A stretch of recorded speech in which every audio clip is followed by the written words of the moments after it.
Good morning. Sunday morning. Godly Sunday Gospel is on the radio. Yep. There are certain times I can tell you I definitely prefer the radio over television. I really do. I can tell you, Godly Sunday Gospel is better than television. He was looking at one of my favorite places in Luke this morning, and I'm checking over into Matthew. I'm checking into Matthew. Matthew chapter 24.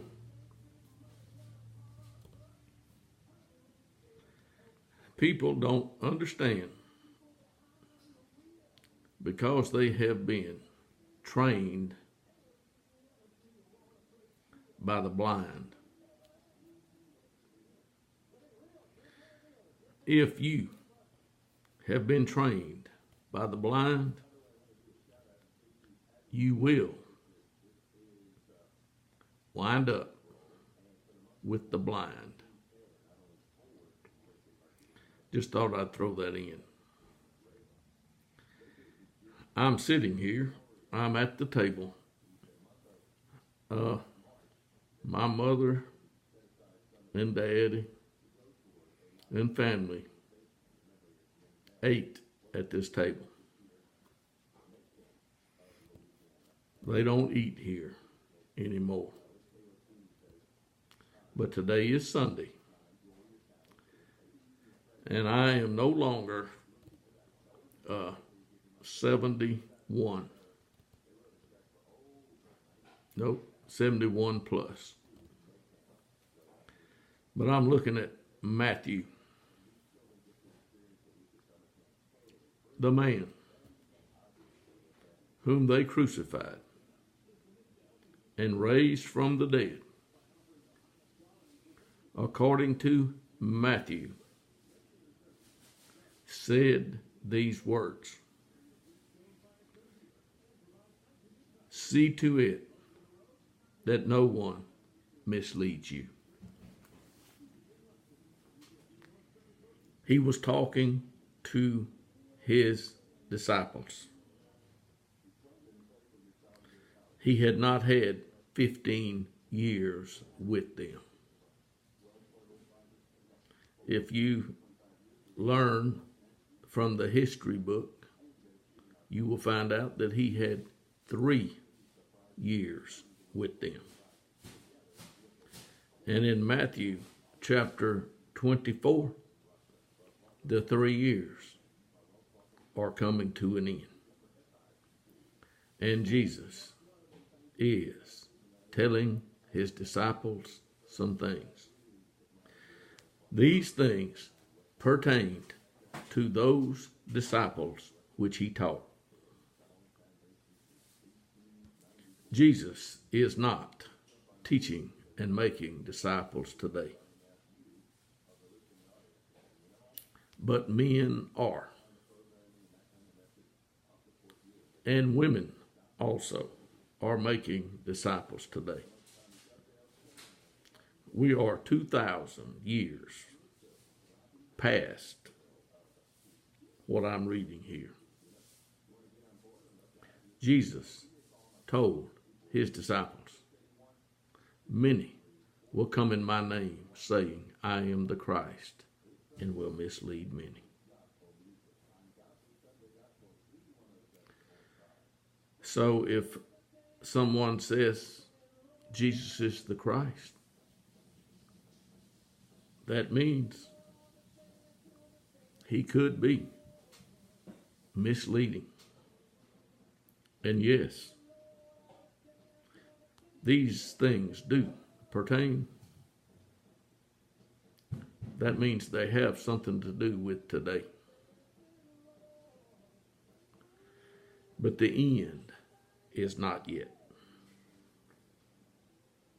No matter what Jesus' disciples saw,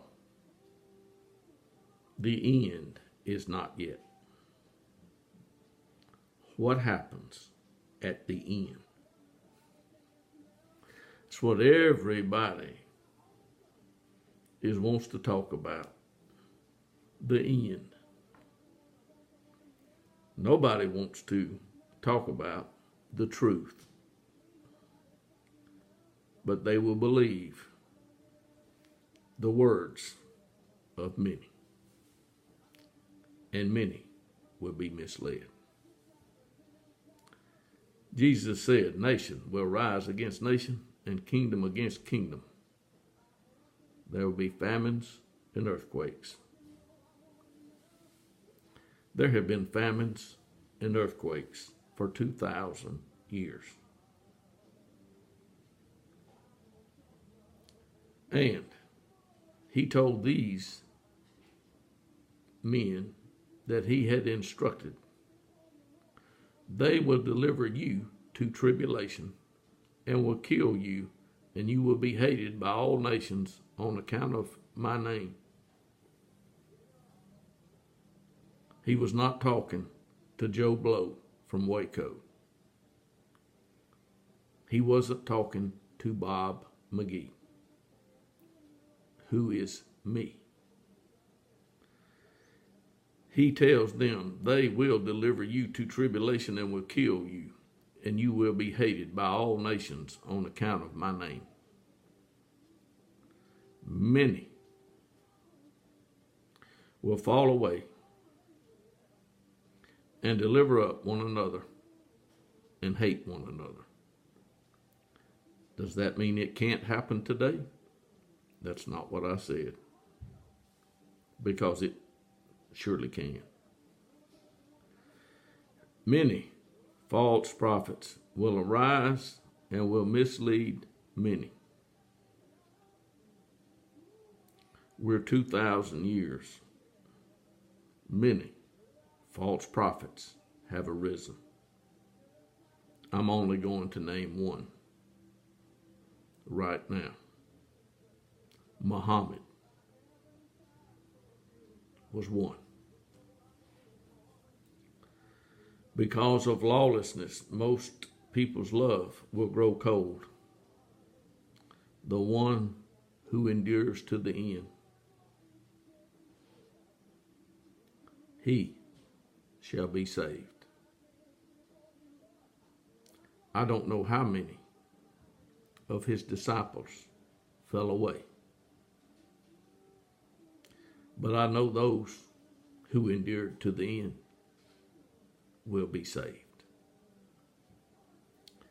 He goes on, this gospel of the kingdom shall be preached in the whole world for a witness to all the nations, and then the end shall come.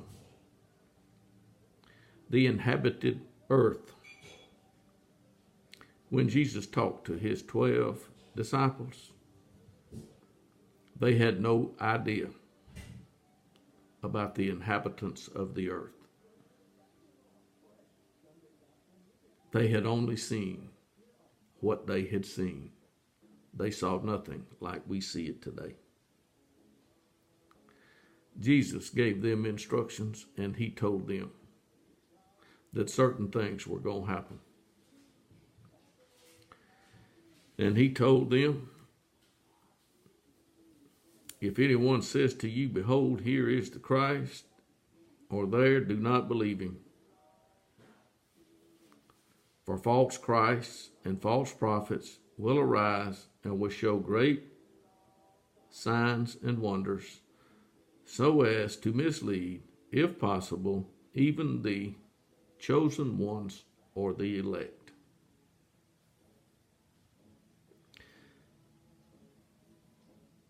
He's not in the wilderness. He's not in the inner rooms. Just as the lightning comes from the east and flashes to the west, so shall the coming of the Son of Man be. And I will do another video to follow this one. Thank you.